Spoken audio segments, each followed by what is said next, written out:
Construction techniques and practices. So நாம் வந்து ரெகுலராக சீட்டப்பில் இருக்கக்கூடிய ஒவ்வொரு யூனிட்டாக பார்த்துட்ருக்கோம். ஸோ இதில் இன்றைக்கி நாம் என்ன பார்க்க போகிறோன்னா யூனிட் 3. ஸோ அதோடைய ஸ்டார்டிங் தான் இந்த லெக்சரே இருக்கும். ஸோ வாங்க நம்ம பார்ப்போம். Substructure construction. ஸோ நம்ம ப்ரீவியஸாக பார்த்தீங்கன்னா ஃபஸ்ட்டு கன்ஸ்ட்ரக்ஷனில் இருக்கக்கூடிய டெக்னாலஜிஸ் இந்த மாதிரியான விஷயங்கள் பார்த்தோம். அதுக்கடுத்து கன்ஸ்ட்ரக்ஷன் ப்ராக்டிசஸ் பார்த்தோம். இப்போ வந்து சப்ஸ்ட்ரக்சர் கன்ஸ்ட்ரக்ஷன் அப்படின்னு சொல்லி, அதாவது நிலத்துக்கு அடியில் பண்ணக்கூடிய கன்ஸ்ட்ரக்ஷன் நார்மலாகவும் இருக்கலாம், இல்லை heavy constructions for heavy loads அந்த மாதிரியும் இருக்கலாம். ஸோ இந்த மாதிரியான விஷயங்கள் தான் இன்றைக்கி நான் இந்த யூனிட்டில் ஃபுல்லாகவே பார்க்க போகிறோம். ஸோ இதில் இன்றைக்கி நாம் பார்க்க போகிறது வந்து டனலிங் வரைக்கும் நம்ம பார்ப்போம். ஸோ ஃபஸ்ட்டு சிலபஸ் என்னன்றதை பார்த்துருவோம். So box jacking, pipe jacking, under water construction of using diaphragm walls and basement, tunnelling, piling, well and caisson, cofferdam, cable anchoring, grouting, திரும்ப driving, diaphragm walls, sheet piles, shoring, well point, dewatering. So இதெல்லாமே தான் இந்த யூனிட்டில் வந்து டாபிக்ஸாக கொடுத்துருக்காங்க. So இது எல்லாமே பார்த்தீங்கன்னா அதாவது பூமிக்கு அடியில் substructure. It refers to the structures which are constructed below the earth surface. So that is said to be an substructure. நம்ம எப்போவுமே பொதுவாக பார்க்குறதுன்னு பார்த்தீங்கன்னா இந்த ஃபவுண்டேஷன் பார்ப்போம். ஃபவுண்டேஷன் ஸ்லாபு ஒரு காலம் நிப்பாட்டுறதுக்கு மண்ணை நம்ம குழி தோண்டி அதுக்குள்ளே ஃபவுண்டேஷன் ஸ்லாப் கன்ஸ்ட்ரக்ட் பண்ணுவோம். ஸோ இதுதான் நம்ம பார்த்துருவோம். அதை விட்டால் நம்ம வந்து மேஜராக பார்த்திங்கன்னா இந்த வாட்டர் கிராஸ் ட்ரைனேஜ் ஒர்க்கு, இந்த சீவேஜ் ட்ரைனேஜ் ஒர்க்லாம் போவோம். அப்புறம் மழைநீர் வடிகால், ஸோ அந்த மாதிரி விஷயங்கள் நம்ம பார்த்துருப்போம். ஸோ இதுதான் வந்து நம்ம ஜென்ரலாக பார்த்துருக்கக்கூடிய விஷயங்கள். இதை தவிர்த்து நிறைய இருக்குது. இப்போ ஒரு பேஸ்மெண்ட் கன்ஸ்ட்ரக்ட் பண்ணுறாங்கன்னா அதை சுற்றி அது வந்து எப்படி அந்த வால் வந்து கன்ஸ்ட்ரக்ட் பண்ணுவாங்க, ரீட்டைனிங் வாலாக. ஸோ இந்த மாதிரியான விஷயங்கள் எல்லாமே இந்த யூனிட்டில் வந்து தியரிட்டிக்கலாக பார்ப்போம். அதோடைய அப்ளிகேஷன் லென்த் என்ன, எப்படி வந்து அந்த டெக்னிக் யூஸ் பண்ணுறாங்க. ஸோ இது மாதிரியான விஷயங்கள் தான் இந்த யூனிட் ஃபுல்லாக டிஸ்கஸ் பண்ணுவோம். இதோட அவுட்கமாக பார்த்தீங்க அப்படின்னா உங்களுக்கு வந்து இதோடைய ரெக்குயர்மெண்ட்ஸ், இப்போ இந்த கன்ஸ்ட்ரக்ஷன் வந்து உங்கள் சைட்டில் பண்ணுறாங்க அப்படின்னா you can know what are the details and what are the things are needed in site condition. So அதுதான் வந்து plan the requirements for substructure construction. So அதை கொடுத்துருக்காங்க அவுட்கம்மாக. ஸோ நம்ம வந்து ஃபஸ்ட்டு பாக்ஸ் ஜாக்கிங் என்னன்னு பார்ப்போம். Types of structures under jacking. So ஜாக்கிங்னா என்ன? It is a process of creating and underpass below a railway track or road without destruction. So நீங்கள் வந்து கீழே ஒரு பாதையை உருவாக்க போகிறீங்க. எதுக்கு கீழே அப்படின்னா, மேலே வந்து ஒன்று ரயில்வேயாக இருக்கும், இல்லை ரோட்வேயாக இருக்கும், ஏதோ ஒரு விஷயம் இருக்குது, ஓகேவா? ஒரு ட்ராவலிங் பாத்து வந்து இருக்குது. அதுக்கு அடியில் நீங்கள் வந்து ஒரு ட்ராவலிங் பாத்தை க்ரியேட் பண்ண போகிறீங்க. இல்லை வந்து வாட்டர் கூட ஃப்ளோ ஆகலாம், சின்னதாக, பெரிய லெவலில் சொல்லக்கூடாது, சின்னதாக. அது வந்து மேலே இருக்கக்கூடிய எந்த ஒரு ட்ராவலிங் பார்த்து டிஸ்டர்ப் பண்ணாமல் பண்ணுறது ப்ராசஸ் தான் ஜாக்கிங் சொல்லுவாங்க. ஸோ இதில் பார்த்தீங்கன்னா பாக்ஸ், ஆர்ச், பைப் அப்படின்னு சொல்லி 3 விஷயம் இருக்குது. இதில் பாக்ஸ் அண்ட் பைப் தான் நம்ம வந்து பார்க்க போகிறோம். So what is box jogging? So box jogging அப்படின்றது வந்து ஒரு டன்னலிங் ப்ராசஸ் மாதிரி தான் இருக்கும்.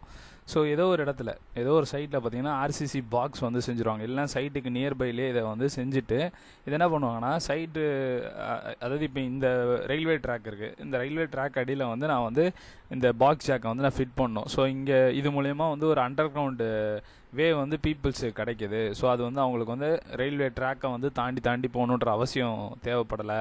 அப்படின்றப்ப இந்த மாதிரி ஒரு விஷயத்தை வந்து க்ரியேட் பண்ணுவாங்க. ஸோ அப்படி க்ரியேட் பண்ணுறப்ப இதை வந்து எப்படி வந்து அந்த எப்படி சொல்கிறதுனா, எப்படி அந்த ப்ராசஸ் மேக் பண்ணுவாங்க அப்படின்னா, ரயில்வே ட்ராக்கை வந்து எடுத்துட்டோ அந்த மாதிரிலாம் பண்ண மாட்டாங்க, கட் பண்ணிட்டோ அந்த மாதிரிலாம் பண்ண மாட்டாங்க. ட்ராவலிங்குன்றது, அந்த பாத்துன்றது அப்படியே தான் இருக்கும். மோஸ்ட்லி பார்த்திங்கன்னா ஸ்பீடை கம்மி பண்ண வைப்பாங்க. ஸோ இதுதான் வந்து மேக்ஸிமம் நம்ம பார்க்குற வரைக்கும் இருக்கும். பாட்டமில் என்ன ப்ராசஸ் நடக்கும்னா, ஜாக்கிங் முடிச்சிட்ட பிறகு என்ன பண்ணுவாங்கன்னா, இதை வந்து எந்த இடத்துல வைக்கணுமோ கரெக்டாக லொக்கேஷன் பார்த்து எல்லாமே ஃப்ரேம் பண்ணி அந்த இடத்துல லிஃப்ட் பண்ணி வச்சுருவாங்க. இதில் வந்து 2 எட்ஜஸில் வந்து வைக்கிறாங்க, 2 பாக்ஸாக வைக்கிறாங்கன்னா ஆப்போசிட் எண்டில் ஹைட்ராலிக் ஜாக்கை வந்து ஃபிக்ஸ் பண்ணுறாங்க. இப்போ ஒரு சைடு தான் வைக்கிறாங்கன்னு, ஒரு சைடில் ஒரு எண்டில் வந்து ஹைட்ராலிக் ஜாக் எந்த சைடில் புஷ் பண்ணணுமோ அந்த இடத்துல ஹைட்ராலிக் ஜாக்கை ஃபிக்ஸ் பண்ணிடுவாங்க. என்ன பண்ணுவாங்கன்னா, இவங்க ப்ரெஷர் கொடுப்பாங்க. ஸோ ஹைட்ராலிக் ஜாக் வந்து ஸ்லோவாக அந்த இதை வந்து புஷ் பண்ணிகிட்டே இருக்கும். ஸோ இதில் வந்து ஃப்ரண்ட்டில் வந்து கட் ஆகி போர்ஷன்ஸ் வந்து விழும். ஸோ அந்த இதை வந்து ட்ரக் மூலயமா கலெக்ட் பண்ணி அதை எடுத்துகிட்டு வெளியே போயிடுவாங்க. ஸோ இந்த மாதிரி ப்ராசஸ் நடக்கிறது பேர் தான் பாக்ஸ் ஜாக்கிங். ஸோ இது வந்து நான் இன்ட்ரூசிவ் மெத்தட், நான் டிஸ்டர்பிங் மெத்தட், ஓகேவா? ஸோ எதை beneath the existing surface. இது எங்கே மோஸ்ட்லி யூஸ் பண்ணுவாங்கன்னா சப்வே ஆர் அக்வாடக்ட். ஸோ இதுதான் வந்து பாக்ஸ் ஜாக்கிங் பொறுத்தவரை. அண்ட் தென் பைப் ஜாக்கிங் அப்படின்னு நீங்கள் பார்க்குறப்ப இதுவும் வந்து ஒரு டன்னலிங் மெத்தட் தான்.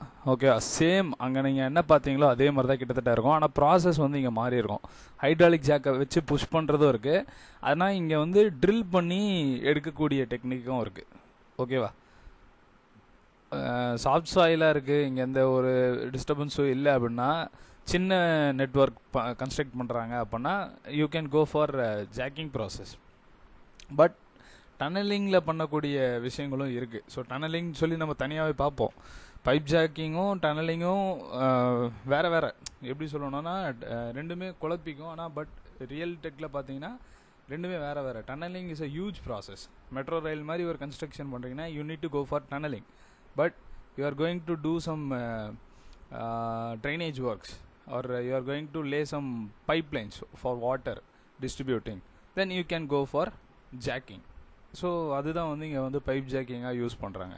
ஸோ இங்கே வந்து பார்த்திங்கன்னா மெயினாக எங்கெல்லாம் யூஸ் பண்ணுறாங்கன்னு சொல்லியிருக்கு. சீவர் ரீப்ளேஸ்மெண்ட், ரீஅலைனிங் கேஸு, அப்புறம் water main, so oil pipelines, culverts and subway. So இதெல்லாமே நான் சொன்னது தான். It is referred to micro tunnelling. Not a tunnelling process. So இதுதான் விஷயம். டனலிங் ப்ராசஸ்ன்றது வேறு. ஓகேவா, it is the tunnelling method for installing and undergrounding pipelines. அவ்வளோதான். இது வந்து டனலிங் ப்ராசஸ்க்கும் இது ஏன்னா நம்ம டனலிங்கிறது தனியாக ஒரு டாப்பிக்காக நம்ம பார்ப்போம். அதுவும் எதுவும் கன்ஃபியூஸ் ஆகக்கூடாது. ஸோ பைப் ஜாக்கிங்ன்றது நம்ம வீட்டு பக்கத்தில் பார்த்தீங்கன்னா நீங்கள் வந்து நம்ம வந்து ட்ரென்ச் ஃபார்ம் பண்ணி ட்ரைனேஜ் பைப்ஸ் வந்து வைப்பாங்க. பட் ஆனால் சில ரோடு ஹைவே இங்கெல்லாம் போகுதுன்னு வைங்களேன், ஹைவே வந்து நீங்கள் உடைக்க முடியாது. இப்போ பார்த்தா நம்ம பிரிட்ஜு விஷயத்துக்கு உடைக்கிறாங்க. பட் ஆனால் இந்த மாதிரி ட்ரைனேஜ் ஒர்க்ஸுக்கு ரொம்ப உடைக்க முடியாது. So they will go for jacking. So என்ன பண்ணுவாங்கன்னா சாஃப்ட் கிரவுண்டாக இருக்கா அப்படின்னு பார்த்துட்டாங்கன்னா அது சீவர் பைப்ஸ் இருக்கும். ஸோ அந்த பைப்பை வந்து எடுத்துகிட்டு வந்து கீழே ஃபிட் பண்ணிட்டு ஹைட்ராலிக் ஜாக் வச்சு ஸ்லோவாக ப்ரெஷர் பண்ணி உள்ளே புஷ் பண்ணிகிட்டு இருப்பாங்க. ஸோ இது வந்து ஒரு எண்ட் கார்னரில் நடந்துகிட்டு இருக்கும். மேலே ட்ராவல் பாத்தில் உள்ளவங்களுக்கு இதை பற்றி எதுவுமே தெரியாது. இது ஸ்லோவாக நடந்துகிட்ருக்கும். ஸோ அந்த கார்னரில் நீங்கள் வந்து மெயின் லைனை வந்து கனெக்ட் பண்ணிட்டீங்க அப்படின்னா you can go for it. So இதுதான் வந்து ப்ராசஸ். ஓகேவா, ஸோ இங்கே வந்து கொடுத்துருக்க இமேஜில் உங்களுக்கு தெரியும். So pipe jacking left hand சைடில் கொடுத்துருக்கேன், box jacking right hand side. So பிலோவில் பார்த்தீங்கன்னா காம்போனன்ட்ஸ் கொடுத்துருக்கேன். And then diaphragm walls. So diaphragm வால்ஸும் பேஸ்மெண்ட்டும் என்னன்றதை நம்ம பார்ப்போம். ஸோ டயப்கிராம் வால்ஸ் அப்படின்றது வந்து என்னென்னா ஒரு வால் கன்ஸ்ட்ரக்ட் பண்ணுறாங்க. அது வந்து ஸ்ட்ரக்சரல் ஓரியன்டாக பெர்ஃபார்ம் பண்ண போகுது. ஹைட்ரோஸ்டாட்டிக் ப்ரெஷராக இருக்கலாம், இல்லை சாயில் ப்ரெஷராக இருக்கலாம். அதை வந்து ரெசிஸ்ட் பண்ண போகுது. ஸோ இதுதான் வந்து டயப்கிராம் வால். ஓகேவா, ஸோ இது வந்து ஒரு ஸ்ட்ரக்சரல் எலமெண்ட்டுன்னு சொல்லிட்டேன். எங்கெல்லாம் யூஸ் பண்ணுவாங்க அப்படின்னு பார்த்தோன்னா ரிட்டென்ஷன் சிஸ்டம். நான் அதை தான் சொன்னேன் நான். It going to resist the soil pressure and also the hydrostatic pressure. இது வந்து பெர்மனெண்ட்டாக ஒரு ஃபவுண்டேஷன் வால் மாதிரி பிஹேவ் பண்ண போகுது. ஸோ இது வந்து ஒரு வாட்டர் வந்து டைட் பேரியராகவும் இருக்கும். அதே சமயத்தில் இது வந்து ஒரு மினிமம் பேக் ஸ்லைடு சப்சைடன்ஸோட கன்ஸ்ட்ரக்ட் பண்ணியிருப்பாங்க. இது வந்து deep ground water barriers and then slurry trench technique தான் இதுக்கு யூஸ் பண்ணுவாங்க. இதோட வால் திக்னஸ் பார்த்தீங்கன்னா 300 to 1200 mm இருக்கும். அண்ட் டெப்த்து பார்த்தீங்கன்னா 45 மீட்டர் இருக்கும். ஸோ டயப்கிராம் வால்னால் என்ன? ஸோ இது வந்து எதுக்காக கன்ஸ்ட்ரக்ட் பண்ணுறாங்கன்னு நான் சொல்லிட்டேன். பட் டயப்கிராம் வால்னால் என்ன? ஸோ உங்களுக்கு வந்து இப்போ ஃபவுண்டேஷன் வந்து பெரிய ஹியூஜ் டெப்த்து போகுதுன்னு வைங்களேன். பெரிய மால் மாதிரி கன்ஸ்ட்ரக்ட் பண்ணுறீங்க, இல்லை பெரிய ஹை ரைஸ் பில்டிங் கன்ஸ்ட்ரக்ட் பண்ணுறீங்கன்னா சைடில் வந்து சாயில் வந்து ரீட்டைன் ஆகணும். நீங்கள் தோண்ட அந்த எக்ஸ்கவேஷன் பண்ணது வந்து அப்படியே உள்ளே விழுந்துடக்கூடாது மண். So to retain that soil pressure and hydrostatic pressure you are going to form some permanent foundation walls with some structural elements. ஓகேவா, ஸோ இதுதான் வந்து டயப்கிராம் வால்ஸ்ன்னு சொல்கிறாங்க. ஸோ இதோடைய மெயின் பர்பஸ் என்னென்னா it going to resist the pressure which is coming from the soil and also from the water. So இதுதான் வந்து main part diaphragm வாலில் நீங்கள் புரிஞ்சிக்க வேண்டியது.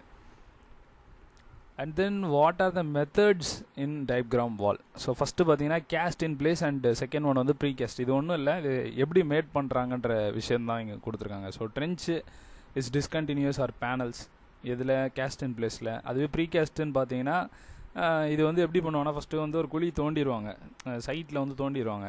ஸோ அதில் வந்து சிமெண்ட் பென்ட்ரோனிக் ஸ்லரியை வந்து உள்ளே போட்டுருவாங்க. ஸோ இது ஃபஸ்ட்டு பாயிண்ட்டு. அதுக்கடுத்து ஸ்டாப் பெண்ட் பைப்ஸ் வந்து இதில் ஃபிக்ஸ் பண்ணிடுவாங்க கேஸ்ட் இன் பிளேஸில். அப்புறம் ஸ்டீல் ரெயின்ஃபோர்ஸ் கேஜை வந்து உள்ளே இன்செர்ட் பண்ணுவாங்க. ட்ரெமி பைப்ஸ் அந்த பைல் ஃபவுண்டேஷன்லாம் சொல்லுவாங்க தெரியுமா, அந்த ட்ரெமி பைப்ஸை உள்ளே இன்செர்ட் பண்ணிவிட்டு கான்க்ரீட் போர் பண்ண ஆரம்பிப்பாங்க. கான்க்ரீட் மேலே வர ஒரு ட்ரெமி பைப்பாக எடுத்துகிட்டு இருப்பாங்க. ஸோ அட் லாஸ்ட் வரைக்கும் வந்துருச்சு அப்படின்னா தென் கான்க்ரீட் அந்த ட்ரெமி பைப் வந்து ரிமூவ் பண்ணிடுவாங்க. ஸோ கான்க்ரீட் வந்து செட் ஆகும். அதாவது மேலே வரைக்கும் வந்துட்டு வரும். அந்த என் பைப்ஸும் வந்து சைடில் சொல்லியிருந்தேன்ல, ஸோ வெளியே வந்து கான்க்ரீட் போகாமல் இருக்கணும் அப்படின்றது. ஸோ அது செட் ஆகிட்ட பிறகு அந்த என் பைப்ஸும் வந்து ரிமூவ் பண்ணிடுவாங்க. ஸோ இதுதான் கேஸ்ட் இன் பிளேஸில் பார்க்குறது. ஸோ ப்ரீகேஸ்ட்டில் ஃபஸ்ட்டு ஸ்டெப் பார்த்தோம் எக்ஸ்கவேஷன் சொல்லி பார்த்தோம். ஸோ இந்த எக்ஸ்கவேஷன் பண்ணிட்ட பிறகு ப்ரீகேஸ்ட் பண்ணது ஆல்ரெடி ஏதோ ஒரு இடத்துல பண்ணிருப்பாங்களா, அந்த பேனல் எடுத்துகிட்டு வந்து உள்ளே வச்சுருவாங்க ட்ரென்ச்சில். ஸோ ட்ரென்ச்சில் வச்சுட்டு இந்த சிமெண்ட் பென்டோலைட் ஸ்லரி இருக்குல்ல, அது வந்து அப்படியே செட் பண்ண பார்க்கும். அந்த ப்ரீகேஸ்ட் வாலை அப்படியே அந்த இதோட செட் பண்ண பார்க்கும். அந்த ஸ்ட்ரக்சர் வந்து அந்த ட்ரென்ச் பண்ண இடத்துல செட் பண்ண பார்க்கும். ஸோ இந்த இது முடிஞ்சிட்ட பிறகு ட்ரென்ச்சை வந்து எங்கெல்லாம் வந்து நம்மளுக்கு கேப் இருக்கோ அதெல்லாம் வந்து ஃபில் பண்ணுற மாதிரி இருக்கும். ஸோ இதுதான் வந்து 2 மெத்தட் டைப்கிராம் வாலோட கன்ஸ்ட்ரக்ஷனில் இருக்கக்கூடிய 2 method. And then advantages. So advantages அப்படின்றப்ப இது வந்து மேஜராக பார்த்தீங்கன்னா எங்கெல்லாம் யூஸ் பண்ணுறாங்க அப்படின்றது உங்களுக்கு நான் ப்ரீவியஸாக சொல்லிட்டேன், எங்கே டீப் பேஸ்மெண்ட் இருக்குமோ அப்படின்ட்டு. ஸோ அதுதான் வந்து சூட்டபிள் ஃபார் டீப் பேஸ்மெண்ட்டுன்னு இருக்குது. அதுக்கடுத்து installed in close proximity to existing structure. அதாவது பக்கத்தில் வந்து பெரிய பில்டிங் இருக்குது. ஸோ அந்த பில்டிங்க்கு நம்ம வந்து எதுவுமே டச் பண்ணக்கூடாது. அதே டைமில் அந்த ஸ்ட்ரக்சருக்கு எந்த ஒரு லோடிங் டிஸ்டர்பன்ஸும் நம்ம கொடுக்கக்கூடாது. ஏன்னா நம்ம சாயில் இங்கே எடுக்கிறப்ப பொத்துன்னு சாயில் இந்த சைடில் வந்துருச்சுன்னா it is also leads to affect the nearby building. So அதனால் அதையும் பார்க்குறோம். ஸோ அந்த விஷயம் இதை பண்ணுறதுனால அது தடுக்குது அப்படின்றாங்க. Used in congested areas. So எங்கெங்கே நெருக்கமான இடங்கள் இருக்கோ அங்கே வந்து இதெல்லாம் பண்ணலாம் அப்படின்னு சொல்லியிருக்காங்க. டிஸ்அட்வான்டேஜ்னு பார்த்தா காஸ்ட் அதிகம் தான். அப்புறம் unsuitable for strong soil condition அப்படின்னு சொல்லி கொடுத்துருக்காங்க. ஸோ அந்த இடத்துல இது யூஸ் பண்ண முடியாது. ராக்கு இந்த மாதிரி ஏரியாலலாம் கஷ்டம் இல்லை. ஸோ நீங்கள் அவ்வளோ எக்ஸ்கவேஷன் பண்ண முடியுமா, ஸோ அது கொடுத்துருக்காங்க. அண்ட் தென் பார்த்தீங்கன்னா application. So permanent and temporary foundation வாலாக இது இருக்கும். ரிட்டென்ஷன் ஸ்ட்ரக்சர்ஸ் நான் ஆல்ரெடி சொல்லிட்டேன். And then permanent walls for deep shafts. அதான் நீங்கள் டீப்பராக போகிறப்ப இது வந்து பெர்மனண்ட் வால் தான். ஸோ அதான் கொடுத்துருக்காங்க. And then also permanent cut off walls, deep ground water barrier தடுக்கும்ல, ஸோ அதுக்கடுத்து பேஸ்மெண்ட். ஸோ பேஸ்மெண்ட்னா என்ன அப்படின்னா இது வந்து அண்டர் கிரவுண்ட் ஸ்ட்ரக்சர். நீங்கள் பார்த்துருப்பீங்க பேஸ்மெண்ட் ஏரியா இதெல்லாம் வந்து பார்த்துருப்பீங்க. ஒரு துணி கடைக்கு போகிறீங்கன்னா அடியில் பேஸ்மெண்ட்னு ஒரு ஏரியா இருக்கும். இது வந்து சூப்பர் ஸ்ட்ரக்சரோட லிங்காக இருக்கும். அதாவது மேலே இருக்கக்கூடிய அப்படியே ஒரு ரூம் மாதிரியான ஒரு ஸ்ட்ரக்சர் மேலே க்ரியேட் பண்ணுறாங்கன்னா சேம் அதே ஸ்பேஸிங்கில் கீழே வந்து நீங்கள் பண்ணிருப்பீங்க. ஸோ இது வந்து ஃபங்க்ஷனலாக மேலேயும் கீழேயும் ஒரே மாதிரி பிஹேவ் பண்ணும். மேலே வந்து விண்ட் ப்ரெஷர் ஆக்ட் ஆகிறத தடுக்கும்னா கீழே வந்து earth pressure and water. So இந்த 2 விஷயத்த வந்து ஃபோக்கஸ் பண்ணியிருக்கோம். ஸோ இதுதான் பேஸ்மெண்ட்டுக்கான விஷயம். And then tunnelling techniques. So techniques இப்போ வந்து நம்ம டனலிங் ப்ராசஸ் வரும். இந்த 2 இமேஜ் பார்த்துக்குங்க. ஸோ நான் அடுத்து என்னன்னு சொல்கிறேன். ஸோ ப்ரீவியஸாக டனலிங் அப்படின்னா என்னென்னு பார்த்தோம். நான் ஆல்ரெடி வந்து டனலிங் பற்றி நான் நிறைய சொல்லிட்டேன். ஸோ அந்த 2 இமேஜ் நீங்கள் பார்த்துருப்பீங்க. ஸோ இப்போ ஒரு மெட்ரோ கன்ஸ்ட்ரக்ஷன் பண்ணுறாங்கன்னு வச்சுக்கோங்களேன். ஸோ மெட்ரோ கன்ஸ்ட்ரக்ஷன் பண்ணுறாங்கன்றப்ப it going to carry with the largest dia. ஓகேவா, பைப் மாதிரி ஒரு சின்ன டயாவோ அந்த மாதிரிலாம் கிடையாது. ஸோ இது வந்து பெரிய டயா வச்சு பண்ண போகிறாங்க. அப்போ அந்த ப்ராசஸ் வந்து எப்படி நடக்கும் அப்படின்னா ஹைட்ராலிக் ஜாக் ஃபிட்டிங் அப்படின்றது வந்து ப்ரீகேஸ்ட் பேனல்ஸை உள்ளே இன்செர்ட் பண்ணுறதுக்காக பண்ணுவாங்க. பட் நீங்கள் அந்த சாயில் சர்ஃபேஸை நீங்கள் வந்து எக்ஸ்கவேட் பண்ணணும். எப்படின்னா வெர்டிக்கலாக பண்ண மாட்டீங்க, ஹரிசாண்டலாக பண்ணுவீங்க. ஓகேவா, இதுதான் மெயினாக நீங்கள் புரிஞ்சிக்க வேண்டியது. Tunnelling process is going to handle in a horizontal way. ஓகேவா, ஸோ ஹரிசாண்டலாக சாயில் உள்ளே போவீங்க. அதில் இருக்கக்கூடிய சாயிலெலாம் அப்படியே எடுத்து வெளியே எடுத்துகிட்டு வந்துட்டு டிரான்ஸ்போர்ட் பண்ணி அதை வேறு எங்கேயாவது எடுத்துகிட்டு போவீங்க. இதுதான் ப்ராசஸ், ஆக்சுவல் ப்ராசஸ். ஓகேவா, ஸோ இதில் வந்து என்ன மெத்தட்லாம் இருக்குது அப்படின்னு பார்த்தீங்கன்னா மெயினாக 4 மெத்தட் இருக்குது. ஃபஸ்ட்டு ஃபுல் ஃபேஸ் ஹெட்டிங் அப்படின்னு சொல்லி. ஸோ ஃபுல் ஃபேஸ் ஹெட்டிங்னா இப்போ வந்து ஃப்ரண்ட்டில் வந்து பிளேட்ஸ் இருக்கும். உள்ளே வந்து சாயில் கட் பண்ணுறதுக்கு என்ன பண்ணுவாங்கன்னா பிளேட்ஸ் கொடுத்துருப்பாங்க. ஸோ என்டையர் ஃபேஸும் அந்த டனலில் உள்ள பிளேட்ஸ் போகுதுன்னு வைங்களேன், அதை வந்து ஒரே டைமில் அட்டாக் ஆகும். ஸோ இது வந்து கன்வென்ஷனல் மெத்தட் அப்படின்னு சொல்லுவாங்க. ஸோ இன்னொரு மெத்தடும் இருக்கும், அது வந்து மோல்ட் டனலிங் மெத்தட். எதில்? ஃபுல் ஃபேஸ் ஹெட்டிங்கில். ஸோ ஃபுல் ஃபேஸ் அந்த ஹெட்டிங் ஃபுல்லாகவுமே ஒரே டைமில் அட்டாக் பண்ணுறோம். அண்ட் தென் செகண்ட் பார்த்தீங்கன்னா heading and benching method. So இப்போ ஹெட்டிங் அப்படின்றது வந்து அப்பர் போர்ஷன், பெஞ்சிங்கிறது லோவர் போர்ஷன்.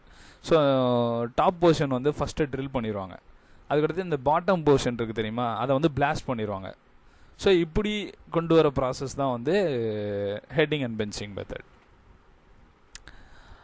அதுக்கடுத்து drift method. So drift method அப்படின்றது வந்து என்ன அப்படின்னா, டன்னல் வந்து நீங்கள் வந்து பண்ணுறீங்க. இது வந்து என்ன பண்ணுவாங்கன்னா, ஒரு பெரிய சர்ஃபேஸ் நீங்கள் பார்க்குறீங்க, கிரவுண்ட் சர்ஃபேஸ் பார்க்குறீங்க, இதில் வந்து டனல் பண்ணோம் அப்படின்றப்ப நீங்கள் பவுண்டரி மார்க் பண்ணுறீங்க. பவுண்டரி மார்க் பண்ணிட்ட பிறகு சென்டரோ கார்னரோ இல்லை வந்து பாட்டமோ டாப்போ ஏதோ ஒரு இடத்துல வந்து ஒரு சின்னதாக மார்க் பண்ணுறீங்க. சின்ன ஒரு சர்க்கிளோ இல்லை ரெக்டாங்குலர் ஷேப்பில் ஏதோ ஒன்று வந்து மார்க் பண்ணிடுவீங்க. ஃபஸ்ட்டு அதை எக்ஸ்கவேட் பண்ணுவீங்க. ஓகேவா? அதை எடுத்துட்டு அதுக்கடுத்து வந்து நீங்கள் வந்து எக்ஸ்ப்ளோஷன்ஸை யூஸ் பண்ணுற மாதிரி இருக்கும். ஸோ இந்த ப்ராசஸ் பண்ணுறப்ப உங்களுக்கு வந்து இந்த எக்ஸ்ப்ளோசிவ் அதான் பாம் பிளாஸ்ட் பண்ணுறது இந்த மாதிரியான விஷயங்கள்லாம் கம்மி பண்ணலாம் அப்படின்னு சொல்கிறாங்க.